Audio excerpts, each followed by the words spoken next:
Hey Bread fans, it's Jay of Insane Coaster Junkie. I just want to tell you that we now have a merch store on Teespring.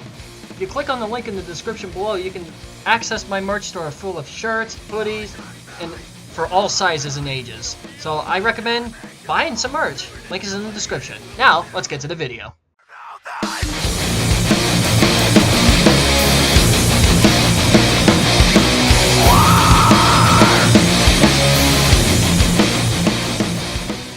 Hello Bread fans, this is Jay of Insane Coaster Junkie, and welcome to the next off-season of construction updates. Due to uncertain circumstances at the park, this update will follow the likes of last season and be more analytical and presented in a virtual manner, so we apologize for the inconvenience.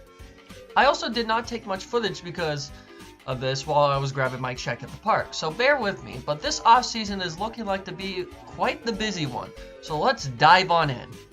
Sadly, after some research, Waldameer has responded to me on Facebook that no new rides will be making its debut for the 2022 season. The cause of this is unknown at this time, and we are not sure if we will ever have an answer for that. My guess is probably the lasting effects of the COVID-19 pandemic and the staff shortage being unable to make as much money as back in 2019. But exact figures aren't available to the public. We could be fooled and have a surprise up our sleeve, but that's not looking very likely to me. I am still predicting a Zamperla air race for the foreseeable future though, because I feel like that's going to be the next logical thrill ride for the park. Ravine Flyer 2 will be receiving another round of retracking for the 2022 season. This year's main project will be to section the track after the 90-degree bank turn down the 60-foot drop into the ravine. Now this spot was not really much of a problematic spot while riding it this year, but I'm glad it's being addressed nonetheless. The park has also notified me via Instagram that there will be other sections addressed in the ride, and it's not just on problematic spots on the ride. Also, the Golden Ticket Awards have resumed operation for 2021, and I am happy to announce that Ravine Flyer 2 was ranked the 8th best wooden roller coaster in the world by Amusement Today, which is very deserving to this very day.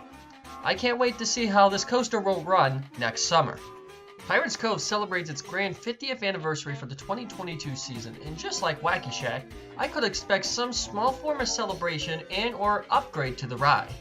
Randy Scalos, as you might know is the preserver of the two dark rides at the park, is known for preserving and updating the two dark rides, and it won't surprise me if he touches up some of the stunts and enhances parts of the ride to make it a lot more shiny and more fun.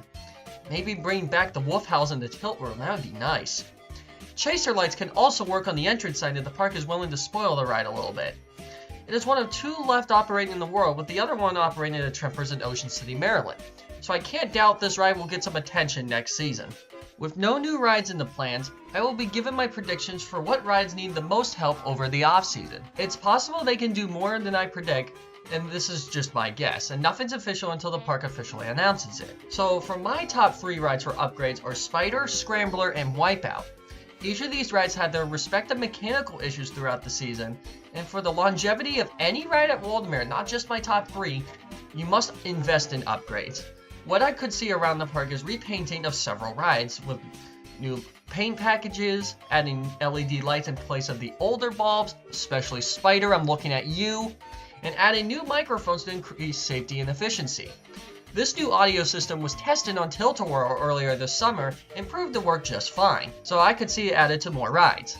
As the old saying goes, anything is possible with space and money, so time will only tell what Waldameer decides to do with each ride for upgrades. Also, I want to give a shout out to my friend Amanda for repainting the Whirlwind queue. It was well needed and the paint was falling off fast. I saw an advertisement for this event on my way to pick up my check on the Waldameer sign, so I can confirm that Waldameer will be bringing back the Pumpkin Fest this fall. The dates are October 8th and 9th at the park. Not much information is known at the moment about what will be available, but calling back from its last appearance in 2019, from what I've been told from other people, there will be hundreds of pumpkins scattered all over the park. The merry-go-round will be open as an upcharge attraction, and numerous family-friendly activities will be going on. This was proven to be a successful event 2 years ago, and it won't surprise me if it performs well this fall. I am glad that Waldameer has established a new fall event for the year. Back on Memorial Day, several fights broke out at the park, resulting in 7 arrests and forcing Waldameer to make drastic changes to security and their policies. I've already made 2 videos regarding this problem, about my predictions, what could happen, and what they place on the 4th of July. But now throughout the season after I saw it, I can confirm that these new measures have worked. Some people will question that these policies continue for next year for the holidays, and that answer is yes. According to Erie News Now, they will be moving forward with these new policies, and now with the addition of metal detectors for those days, and I'm honestly all for it. I kind of predicted metal detectors in my video, so this is another correct prediction in the wall. The security of the park has been a concern the past 2 seasons with the skateboarder incidents in 2020 and the fights in 2021, but I am glad the park made the correct decisions to keep guests and employees safe. Overall, it might seem slow for additions, but Waldameer may have some tricks up our sleeve once the park reopens in May, but only time will tell. 2021 was quite the interesting season for the park for both good and bad reasons, and it was a massive success for the Insane Coaster Junkie channel. But I am still glad the park is here to stay, unlike Todd Joseph's Coney Island Park. Even with no new rides, I am okay with the park upgrading with what they already have and make the park much nicer. If you want a 2022 season pass, they are available on their website for $124 for people over 48 inches and $98.50 for people under 48 inches. The next update will come when the park reopens for the season in May due to our circumstances, but thanks for being patient and we will see you all in the parks next year.